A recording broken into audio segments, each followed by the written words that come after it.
Welcome to Love in Life, a guide to a positive mindset. My aim is to show you that the key to a happier and more positive mind is to love the life you have. We will look at tips and tools you can use to improve your mindset, and the best thing is, we'll all be on this journey together. Hello, and welcome back to Love in Life on this lovely May day. I'm coming to you today from my conservatory, and I'm also attempting to record this for YouTube as well. So I'm recording it on my phone for YouTube. I've got my microphone for my podcast, and we'll see how I get on. Whether the YouTube will go live or not, I don't know. We'll see.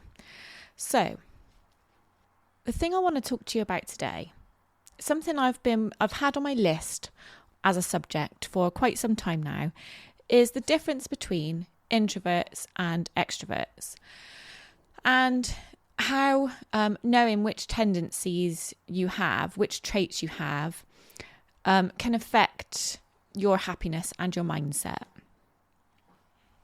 Actually, I just want to say before I get going that the reason why I'm sat in the conservatory today, for those of you that don't know, or those that are new on YouTube, I've got two French bulldogs. One's Rosie, one's Hugo. And there always seems to be something wrong with Hugo. And today's one of those days.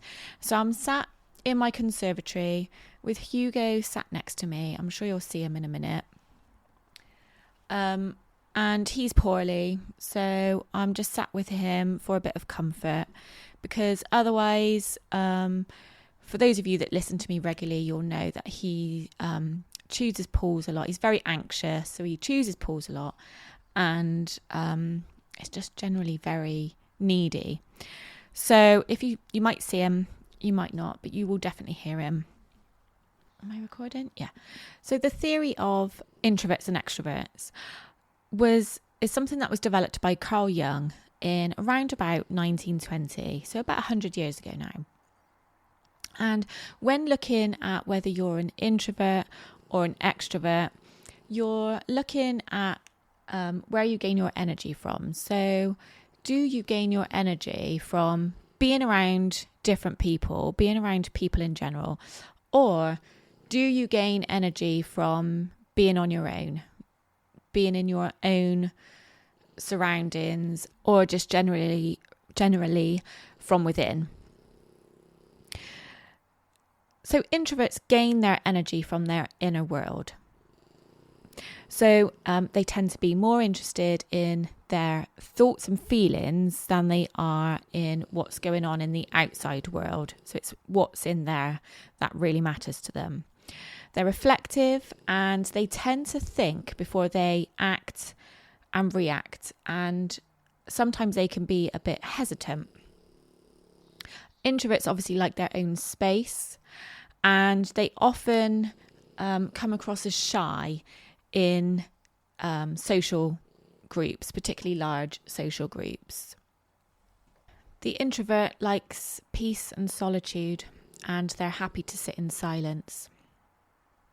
I'm quite happy to sit with the back door open, just hearing the birds and nothing else, maybe apart from Hugo snoring in the background. They often keep themselves to themselves. So this can mean that other people can sometimes feel that they don't really know an introvert very well. And that's because the introvert does all their thinking in their head, and they're often listening rather than talking. Being around other people can be draining, and after a social event, you may appreciate a few hours or even a few days on your own. One of the hardest things about being an introvert is that you feel drained being around other people. So after a social event, you might find it beneficial to have a rest, have a few hours, sometimes even have a few days on your own where you don't really, you're not in another social event again for a few days after, just whilst you regain your energy. So just to summarise, Introverts gain their energy from within. They do all their thinking in their head. They process all their thoughts internally. Some common misconceptions about introverts is that they are shy. So this isn't necessarily the case. Like, obviously it can be the case, but it's not necessarily the case. So for an example, an introvert can be completely comfortable and confident in a small group of people. But then when you put them in a big group of people, that's when you might see them as shy, because they find it too draining. They feel uncomfortable being in that kind of social situation. But being in small groups of people, whether that's social or business, some introverts might actually thrive on that. Another common misconception is that introverts don't have many friends. So again, whilst this can be true, they can have many different friends, but sometimes dotted about in different groups. So maybe some solo friends, or maybe like small groups of 2 or 3, but like a couple of them. So it doesn't necessarily mean that you haven't got any friends. It's just that you like to keep your social circle small, because the energy that you have got, you like to save it for those that really matter. Introverts can often feel uncomfortable in large groups, and these friendships might not be as close as the smaller friendship groups, if that makes sense. So like if you're an introvert in a large social group, then you might come across as the really quiet and shy one, but that's not necessarily the case. And lastly, common misconception is that introverts are always good listeners. Again, whilst this can be true, it's not always the case, because there's so much going on in their heads all the time. And whilst I'd like to say they are good listeners, which most of them are, they might actually be thinking, oh my God, I feel so drained right now in this conversation. How can I get away? And that's not to say they don't like you or they're not enjoying the conversation. They're probably just finding it draining. So that's introverts. Extroverts are the opposite, the extreme opposite. So they tend to gain their energy from the external world. So they need action, and they need to be around other people to gain their energy. They're happiest when they've got company. And they quite often find that their own company can be quite boring. They quite often like having music or other background noise.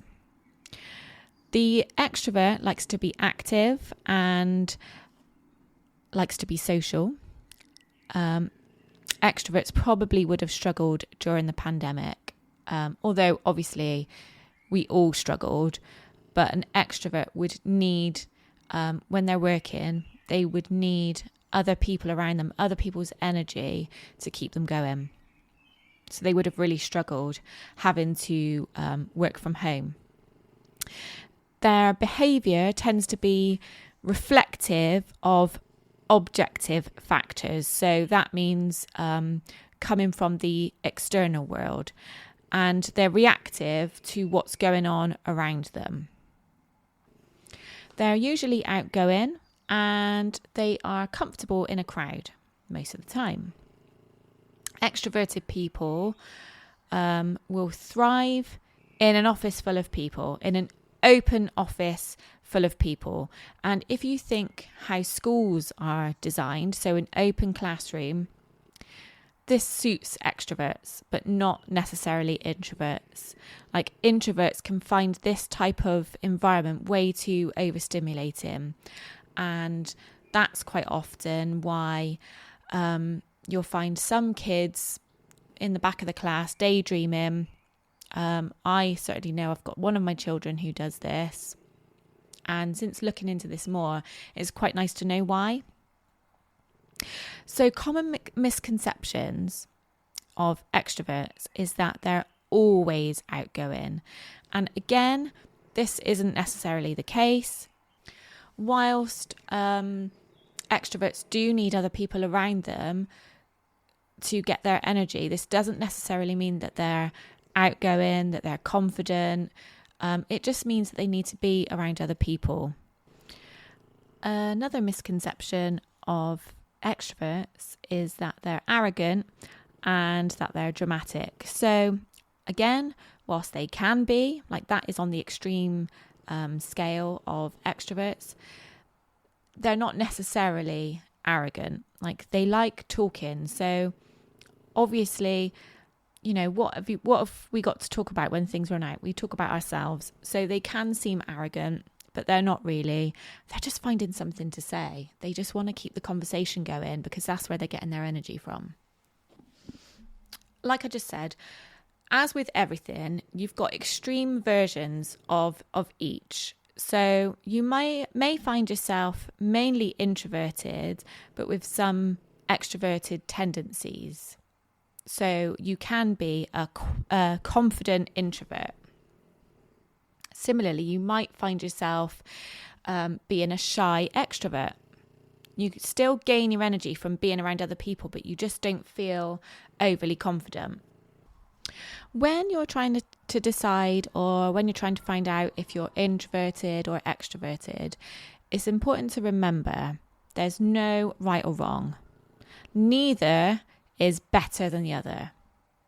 So on the scale, as it were, of extreme traits of extroverts and introverts, on the side of the extrovert, the extreme traits are talkative, sociable, brash, boastful, arrogant, assertive, confident, adventurous, dramatic, and loud. And then on the extreme opposite scale, and I really want to stress this is the extreme of both sides. So on the extreme introverted side, you've got shy, reclusive, quiet, thoughtful, cautious, modest. Sorry, I'm referring to my notes here if you didn't guess. Reserved, timid, and unpretentious. So like I said, that is the extreme of both sides. You might find that you've got a mix of the two different sides. So you might find that you show more of the extroverted traits, but on a less extreme scale. So you are talkative, but you also need a bit of time. You're sociable, but you don't necessarily need to be around people all the time to have energy. So you might show traits of either one side or the other, but less of the extreme scale. So if you imagine you've got the middle, and then on the extreme sides, you've got extrovert and introvert. You might find that you're more on the extroverted side, but just a little bit less of the extreme traits, or similarly on the introverted side, but just less of the extreme introverted traits. Or alternatively, you might find that you've got a 50-50 mix of both traits, which would put you directly in the middle, which would make you an ambivert. And yes, that is a real word. So if you're interested in knowing if you're an extrovert or an introvert, you might know already, or just from me telling you the traits of each one, you might have been able to easily say whether you're an extrovert or an introvert. However, I'm just going to read out a few questions for you now, and you can either answer yes or no and find out if you are or not. So just as I'm reading them out, just count how many you agree with, how many you say yes to, and I'll show you where I'm getting this quiz from in a few minutes. So I like to be the centre of attention. If you agree with that, just count them on your fingers. So I like to be the centre of attention. I prefer playing team games than playing on my own. I love meeting new people. I love talking about ideas and telling stories. I find it really easy to make new friends. I get bored if I spend too much time on my own. I open up to people straight away. I have few or no secrets. I find speaking in public easy to do. I like nothing more than to bounce ideas off people and get their feedback. I love to be the host and often invite friends over for dinner. So if you answered yes to most of those, then you are an extrovert. If you answered hardly any yes to those, then you're an introvert. If you had like 5 yeses and 5 nos, then that would make you an ambivert. And that's what I had, which made total sense to me. Okay, so what is the point of this episode today? The point of this episode is to bear in mind the things that you can do according to your personality traits. So whether you're an extrovert or an introvert. Because if you're an introvert and you're doing too many things that are suitable for an extroverted personality, then you're going to feel drained all the time. You're not going to have any energy. It's going to make you unhappy and you're going to have a shit mindset. So in order to thrive, in order to get the best from our mindset, it's really important to accept who we are and what we can do to bring out the best in us. So when attending a social gathering, be aware of how much time you can tolerate being around other people. So if 2 hours is enough for you, then make sure that you only stay there for 2 hours. Make sure, there's no shame to it. If you're an introvert, then tell people that you're an introvert and you feel too drained being around other people for too long. Plan to leave at a certain time. And similarly, if you're going out with a group of people, consider who you're going to go with or going to leave with. If you're likely to be around extroverts, if you're an introvert, if you're likely to be around extroverts who are probably going to want to stay out longer, then make sure you've arranged your own transport. So whether you're driving or whether you've got a lift or whether you're prepared to get a taxi on your own, rather than relying on somebody else who's an extrovert who's probably going to want to stay longer. When it comes to a career, flexible working or working on your own could work best for you. So if you have a job where you have to be in a busy office or in a shop, wherever you work 5 days a week, then you're going to feel wiped. You're going to feel drained all the time. And for that reason, COVID might be the best thing that's happened for introverts because working from home has been normalized. It's become accepted. And so many companies offer it now.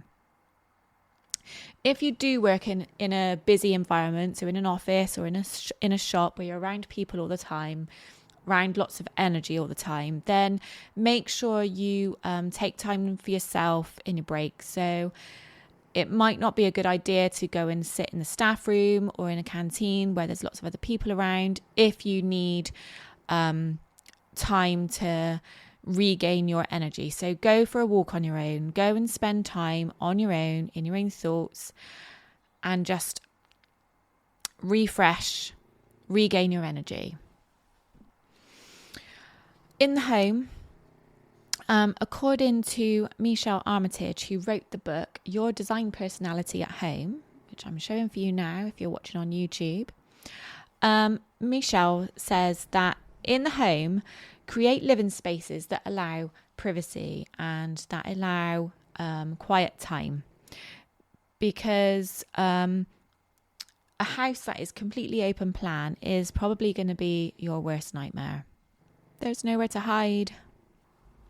Something else to bear in mind is to create rooms that suit your level of introvert.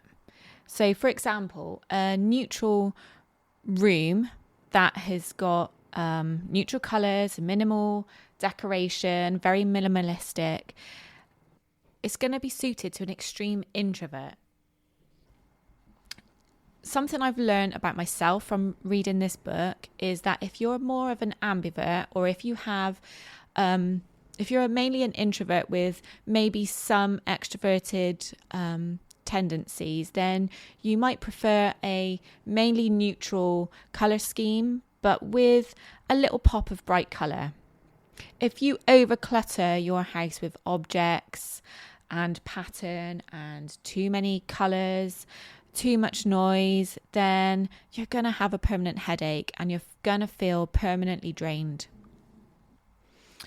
So tips for the extrovert now to bear in mind to suit your personality best. So sitting in front of your computer for hours on end is not going to suit you. It's not going to work best for you. You're not going to get your best work done. You're probably going to get bored. You're going to be drained being in your own space for too long. So make sure you break it up with coffee breaks. Go and spend time with people. Make sure you arrange to have lunch with somebody else that also needs that energy. So preferably another extrovert.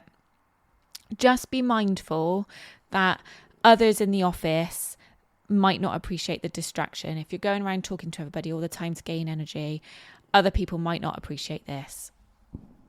Introverts and your boss certainly aren't going to appreciate it. If you work at home, then you might prefer to have some music playing in the background or the TV on in the background, just so you've got some background noise. If you're the type of person that always has the TV on in the background, that's absolutely fine. It's because you need the distraction, you need the energy. And also having some objects on your desk to create more of a distraction, to create more of more interest for you. So another tip from Michelle's book is, if you're an extrovert, to be bold in your decisions. And Michelle actually says to express yourself through colour and a variety of furnishings, just to add that extra interest that you need to fulfill your needs. So it also goes without saying that, contrary to introverts, extroverts benefit from large open plan spaces where everyone can gather around you, and that's where you get your energy from. So another tip from Michelle is to create areas where you can entertain and hold gatherings, because as an extrovert, this is something you probably really like to do. Socially, because you feel more energized around people, you'll probably want to have lots of social events on your calendar. So make sure you've always got something booked in. If you feel deflated, not having anything booked in and not having anything to look forward to, then plan ahead. Make sure you've always got something to look forward to. I've always been interested in the difference between introverts and extroverts, especially because I'm confident. People assume that I'm an extrovert, but I'm really, really not. Like, I wouldn't say I'm an introvert. Obviously, I've done the quiz, so I know I'm an ambivert, but because I'm quite chatty and just love talking to people, people tend to think that I'm an introvert, and it just goes to show, that I'm an extrovert, but it just goes to show that you don't necessarily, or you aren't necessarily what you come across as, if that makes sense. And I've really honestly learned so much about myself, even more from doing this book. And I'm only like 4 chapters in. So I really would recommend having a look. I'm going to post the link to this book in my show notes. And I'm also, obviously I've done lots of other research with some other psychology books that I've got, and obviously on different websites that I've researched today. So I'm going to post those in my link as well, in my show notes as well. And thanks for bearing with me today whilst I try and navigate press and record, press and stop every now and again when I need to just gather my thoughts.